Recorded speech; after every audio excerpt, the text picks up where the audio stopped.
So it's official, magtatapat na ang Indiana Pacers kontra nga dito sa New York Knicks sa Eastern Conference Finals. Ito nga sa NBA Playoffs. Ano-ano nga rin ba ang dapat nating tutukan sa magkabilang panig? Tara't pag-usapan natin yan.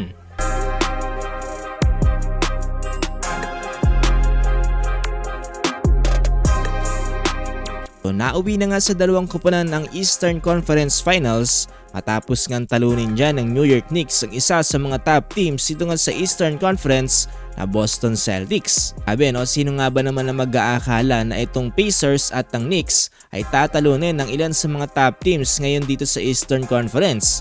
Itong Pacers, malaki din ang ginawang upset dito nga para sa Cleveland Cavaliers kung saan meron napakagandang record dito nga sa regular season sa Eastern Conference. Pinatunayan nga dyan ng Indiana Pacers at ng New York Knicks na hindi pwedeng magaling ka lang sa regular season dahil napakarami palang pwedeng mangyari dito nga sa NBA Playoffs. Mula natin ngayon para sa New York Knicks dahil napakalaki talaga na naging transformation ng kanilang team mula nga maging under ito kay President Leon Rose kung saan nag-emphasize nga ng strategic trades at acquiring Karl Anthony Towns, Jalen Brunson, Mikal Bridges, and OG Anunoby. Man sabay-sabay nakuha ang mga players na yan pero nadaan naman sa konting tiyaga at nakumpleto rin through the years. Dahil dyan itong New York Knicks ay first time ulit makakapasok dito nga sa Eastern Conference Finals since 2000.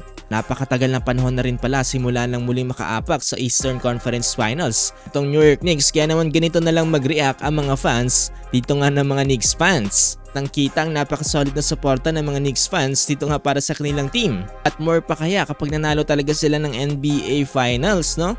Pa dyan, etong si Jalen Brunson, named the NBA Clutch Player of the Year, has been instrumental in the Knicks' success, leading the league in the clutch field goals and points.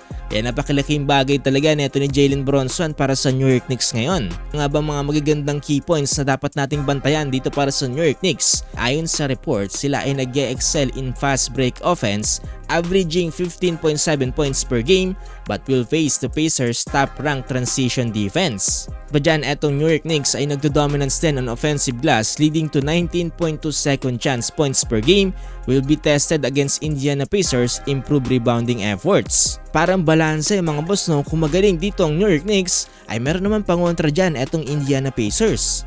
Para naman sa Indiana Pacers ay mukhang unti-unti na nating nararamdaman ang kanilang rebuild team. Dahil ito na rin ang kanilang pagbabalik sa Conference Finals for the second consecutive year.